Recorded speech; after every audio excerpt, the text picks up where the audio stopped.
A warm welcome to all our viewers. I'm your host Pratiksha Mishra and you're watching another episode of South Asia Focus. Let's begin the show. India is on a diplomatic fast track, actively engaging with the world to strengthen its ties in trade, technology and strategic cooperation. In just 1 week, New Delhi has rolled out the red carpet for top leaders from Mongolia, Canada, Afghanistan, Egypt and Sri Lanka, a clear sign of India's growing role as a global connector and a trusted partner shaping tomorrow's international order. With shifting global dynamics, India is rapidly engaging its close allies to deepen economic, security and people-to-people ties. Mongolian President Khurelsukh Ukna's visit to New Delhi marked a major step in strengthening the India-Mongolia strategic partnership. His talks with Prime Minister Narendra Modi focused on cooperation in energy, mining, culture and digital innovation, underscoring shared Buddhist heritage and democratic values. Both nations inked 10 MOUs covering humanitarian aid, heritage restoration, immigration, mineral resources, cooperatives and digital solutions. Prime Minister Modi reaffirmed that India remains a steadfast and reliable partner in Mongolia's development journey. The $1.7 billion Indian-funded oil refinery project will significantly boost Mongolia's energy security. Though current trade stands at a modest $111 million, the visit sets the stage for a deeper, future-focused partnership built on trust, connectivity and shared prosperity. Bharat Mongolia के विकास में एक दृढ़ और विश्वसनीय साझेदार रहा है। भारत की $1.7 बिलियन की लाइन ऑफ क्रेडिट से बन रहा ऑयल रिफाइनरी प्रोजेक्ट मंगोलिया की ऊर्जा सुरक्षा को मजबूती देगा। यह भारत का विश्व में सबसे बड़ा डेवलपमेंट पार्टनरशिप प्रोजेक्ट है। In another important diplomatic engagement, Canadian Foreign Minister Anita Anand arrived in New Delhi to rebuild momentum in India-Canada relations after a period of strain.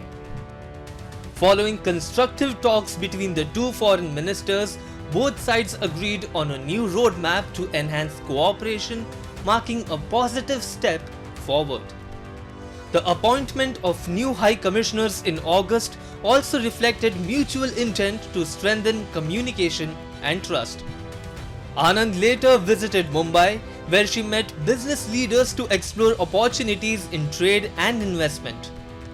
With India as Canada's leading source of skilled professionals and students, both nations reaffirmed their commitment to fostering closer economic and people-to-people ties. Both sides, for our meeting today, have prepared an ambitious roadmap to advance our cooperation in various domains, including trade, investment, agriculture, science and technology, civil nuclear collaboration, AI, critical minerals, and energy. So this joint statement will discuss our mutual plans for re-engagement. It will inform Canadians and Indians alike that we are collectively committed to advancing this relationship now and in the long term, particularly when it comes to our mutual priorities in the Indo-Pacific. In a landmark diplomatic development, Afghanistan's Foreign Minister Amir Khan Muttaqi arrived in New Delhi, the Taliban's highest level visit to India since taking power in 2021. During his week-long stay, Muttaqi held talks with External Affairs Minister S. Jaishankar on expanding diplomatic, trade and economic cooperation, signaling a potential reset in India-Afghanistan relations. In a major announcement, India confirmed plans to reopen its embassy in Kabul, 4 years after it was shut down amid the Taliban takeover. A limited mission had been functioning since 2022 to facilitate trade, medical and humanitarian assistance. The visit underscores India's renewed engagement with Afghanistan as New Delhi recalibrates its Afghan policy amid changing regional dynamics. Analysts see the talks as part of the Taliban's broader push to strengthen ties with key regional powers, and India's effort to safeguard its long-term strategic and humanitarian interests in the region. We have a shared interest in boosting trade and commerce. I'm glad to note the commencement of additional flights between Kabul and New Delhi. اولسي اړیکې له پیړیو راهیسې موجودې دي. دغه نزدېکت یوازې د جغرافیې نه دی بلکې دواړه لوري د سوداګرۍ، ترانزیت، سپورت او ګډ کلتور پر بنسټ هم سره تړلي پاتې شوي دي. Adding to a week of intense diplomacy, Sri Lankan Prime Minister Harini Amarasuriya visited New Delhi for her first trip since taking office, meeting Prime Minister Modi and External Affairs Minister Dr. S. Jaishankar to strengthen bilateral ties. Simultaneously, Egypt's Foreign Minister Badr Abdelati attended the first India-Egypt strategic dialogue, reviewing partnership progress and meeting top Indian leaders. These high-level visits underscore India's dynamic diplomacy, reinforcing its role as a trusted partner and global connector. Tensions along the 2,600-kilometer Durand Line have exploded into one of the fire-cast Pakistan-Afghanistan confrontations in years. What began as strikes and explosions in Kabul has spilled over into deadly exchanges across multiple frontier posts, reopening old wounds between two neighbours long tied by history, insurgency and mutual suspicion. Tonight we unpack what happened, why it matters for regional security and who stands to gain or lose. The violence erupted late on October 11 when Taliban forces in Afghanistan launched coordinated attacks on Pakistani military posts along the Durand Line in what the Taliban described as retaliation for airstrikes in Kabul earlier that week. Exchanges of heavy fire were reported at multiple points in Khyber Pakhtunkhwa, Angur Adda, Bajaur, Kurram, Dir and Chitral and in Balochistan's Bahram Chah. The immediate trigger was a series of explosions in Kabul and in Paktika province earlier in the week. Afghan officials said the blasts, which rocked the capital and a civilian market, followed Pakistani strikes aimed at Tehreek-e-Taliban Pakistan operatives believed to be travelling in the city. Islamabad has not publicly taken formal credit for the Kabul strikes but has repeatedly insisted it will act against militants it blames for deadly operations inside Pakistan if those militants operate from Afghan soil. Each side paints the other as the aggressor, and independent verification of many strike and casualty claims remains limited. सरहदी इलाकों में जो हमारे दूर दराज इलाके हैं वहाँ पे कुछ अटैक हुआ है, हम उसकी मजम्मत करता है और हम पाकिस्तान हुकूमत का ये काम एक बड़ा गलती समझता है. Afghanistan's Foreign Minister Amir Khan Muttaqi, who was on an official visit to India this week, told that the situation had been brought under control. He said Afghanistan's partners including Qatar and Saudi Arabia urged restraint and that the Taliban government had halted further hostilities.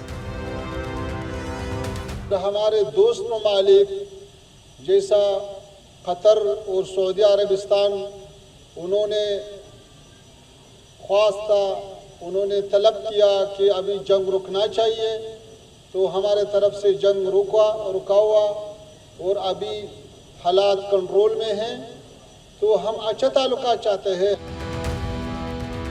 Once a close patron of the Taliban, Pakistan now finds itself on the receiving end of its former proxy's firepower.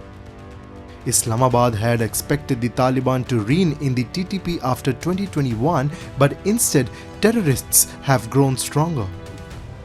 A United Nations report confirmed that Taliban fighters have supplied weapons and logistical aid to the TTP, a group ideologically aligned with them and responsible for major terror attacks in Pakistan, including the 2014 Peshawar Sool massacre.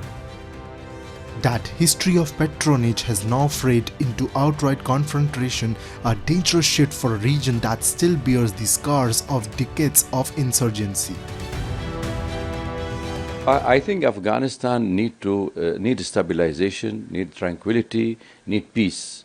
Afghanistan have suffered enough over the last 5 decades, ever since the invasion of Afghanistan by the Soviet Union and the interfighting among different factions in Afghanistan. So again, to flare up a tension between Pakistan and Afghanistan is not in the favor of any part of any countries, the stakeholder in the region, including India, South Asian region. So it's not a time for a war. And that was the Prime Minister of India have said it. It's not an era of wars. And I think Pakistan has to understand that solving a problem with Afghanistan, it's of their own interest first.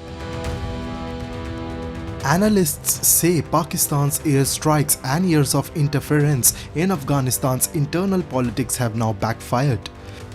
The Taliban views Pakistan's cross-border operations as direct aggression, while Islamabad accuses Kabul of sheltering terrorists. This cycle of blame and retaliation threatens to push both nations towards an uncontrolled conflict, endangering an already fragile region. This development has taken place, and obviously the responsibilities for this kind of retaliation which Afghan government has done against Pakistan is of Pakistani creation. And Pakistan had carried out strikes inside Afghanistan, killing several innocent people. And Foreign Minister of Afghanistan, who is currently on a week-long visit to India, Mr. Muttaqi, he has condemned this attack of Pakistan on Afghanistan. And obviously, he had promised for this kind of retaliation, which Afghanistan has done it. And in this retaliation, 12 Pakistani soldiers have died. And obviously, Pakistan has got the strong response from Afghanistan. And it is quite clear that the relationship between Afghanistan and Pakistan at this point of time is very low, and it is worsening rather. For now, the border remains tense but calm, with crossings like Torkham closed and troops redeployed. Once hailed as brothers in arms, Pakistan and the Taliban are now adversaries on the frontier that has never been fully recognized by Kabul. The episode exposes a harsh truth.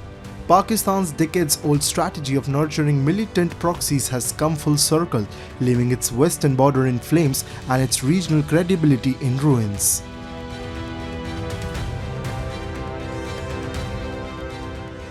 Time now for Asia This Week, the stories from across the continent.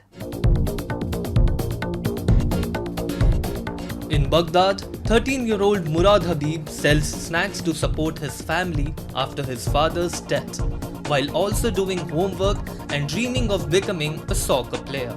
Many Iraqi children like him work in markets, construction or waste picking due to poverty and conflict, says UNICEF. Laws in Iraq ban work for children under 15 and dangerous jobs for those under 18, but enforcement is weak. UNICEF's Klaus Johnson said child labor is much higher among poor families, especially boys. The UN and Iraqi government are working on reforms and training programs to help children find safer, dignified futures.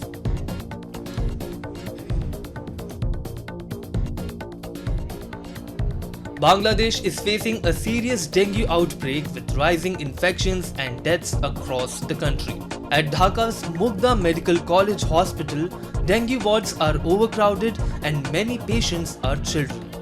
Doctors say that while total cases are fewer than before, the death rate is now the highest ever. Experts blame climate change, irregular rainfall, and poor mosquito control efforts for worsening the situation. In early October, officials reported over 50,000 cases and 215 deaths. The outbreak is also being made worse by an increase in chikungunya cases, another mosquito-borne disease that causes severe joint pain and fatigue.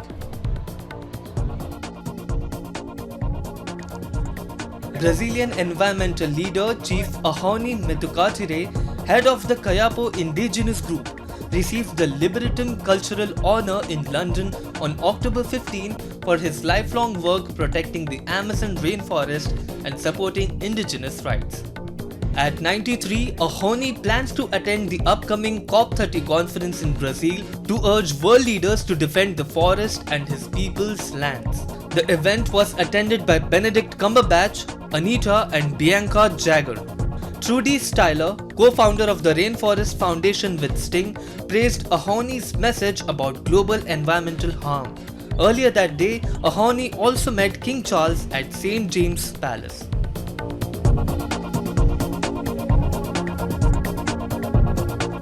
In Pakistan-occupied Jammu and Kashmir, simmering anger against Islamabad's exploitative policies has once again erupted into the streets. The Joint Awami Action Committee, representing traders, students and civil society groups, spearheaded widespread protest demanding basic rights, fair electricity tariffs and accountability for rampant corruption. While Pakistan's authorities claim to have reached an agreement, skepticism runs deep among locals, who see little hope in the government's hollow promises.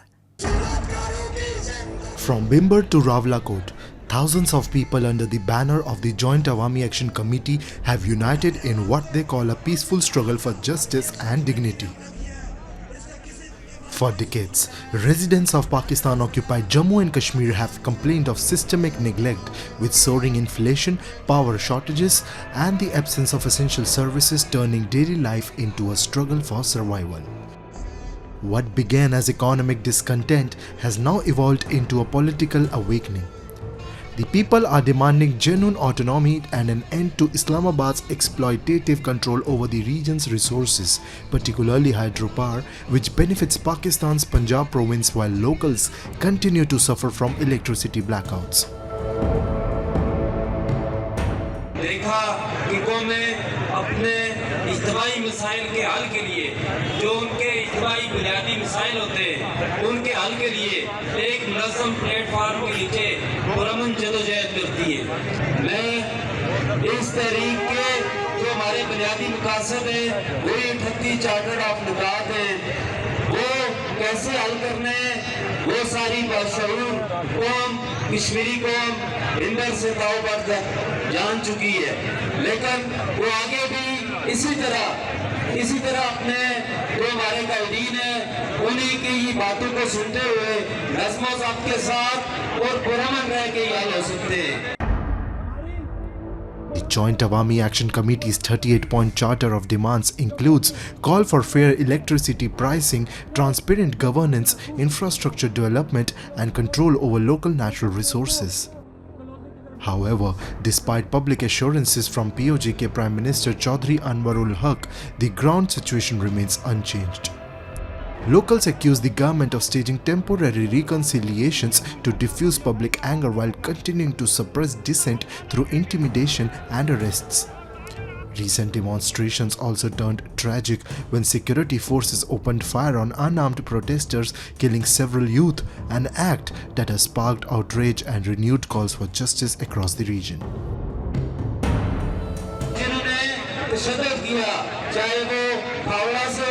या जिस जगह से भी हो, इंशाअल्लाह मुझे बहसीयत मुसलमान ये यकीन है कि अगर कानून ने उनको सजा ना मिली तो अल्लाह की लाठी जो आवाज है उनको इंशाअल्लाह जरूर सजा मिलेगी, क्योंकि उन्होंने पुरअमन और नहते लोगों के ऊपर जो है वो बिला जवाज 29 की तारीख को एक पुरअमन रैली के नाम पर जो इंतशार फैलाया, जो नौजवान शहीद किया और जो जख्मी किए, वो इंतहाई एक ऐसा फेल है जिसकी कोई माफी नहीं है। The leader's words reflect a broader sentiment among the people. The state violence and corruption will no longer go unchallenged.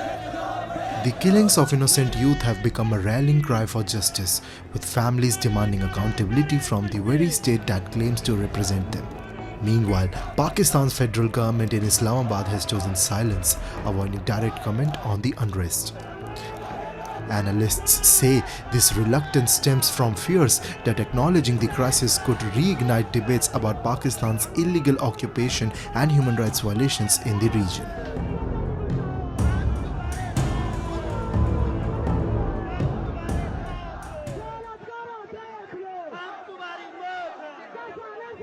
Nestled in Tamil Nadu's Nilgiri Hills, Ooty, the queen of hills, is famed for its misty landscapes, cool climate and sprawling tea gardens. Yet beyond its scenic charm, it entices visitors with a sweeter treasure, handcrafted chocolates that every tourist relishes before leaving. Cradled in Tamil Nadu's Nilgiri Hills, Ooty is renowned for its breathtaking landscapes, lush valleys and soothing climate. But beyond its natural beauty, the town has a sweeter claim to fame: its delectable handmade chocolates, a treat that has become an essential part of the Ooty experience. The chocolate industry, which began during British rule, has grown into a vital part of the town's economy. Ooty's cool weather and pristine environment makes it perfect for crafting chocolates, drawing tourists to too many shops brimming with handmade delights. Most chocolates are still prepared and packaged by hand using traditional methods, though small machines are now employed to maintain hygiene. Range, it starts from 300 to 8,000 rupees per kilo. And mainly we focus sugar-free chocolates also for the elder peoples who are most conscious about sugar. We have zero sugar chocolates which has 100% cocoa, and we use alternative sugars like stevia, avarampu and other things to give a flavorful varieties of chocolates. The chocolates owe their irresistible taste to unique, traditional methods of preparation, with local residents, especially women, playing a vital role in this thriving craft. Ooty's shops and markets brim with a dazzling array of flavors: milk, dark, white, mint, coffee, strawberry, orange, almond and cashew, enticing visitors of all ages. From curious children to chocolate-loving adults, tourists eagerly sample and take home these handcrafted delights, making them a sweet highlight of every trip. I saw quite amazing variety of chocolates, and the premium ones were actually very tasty. I have tried the other commercial chocolates. What we have is more of sugar and less of chocolate, but here you can feel that authentic taste, and it was really a good experience. Ooty's handmade chocolates have become a hallmark of the city, attracting both domestic and international visitors. Shops bustle with people eager to take these treats home, and the famous Choco Story even features a chocolate museum showcasing the journey from cocoa seeds to finished creations, including unique doll-shaped chocolates. They have a museum here where they'll show the chocolate making history and the homemade chocolate culture that Ooty possesses. So that is something that is new for us, and and I have very good childhood memories coming to chocolate museums and factories in Ooty. But yeah, it's a time to cherish all those old memories. Until recently, Ooty was celebrated mainly for its natural beauty and tea gardens. But over the past few decades, it has also earned fame for its delicious handmade chocolates. These streets have become an essential part of the tourist experience, ensuring that every visitor leaves with a sweet memory and a delightful souvenir to take home.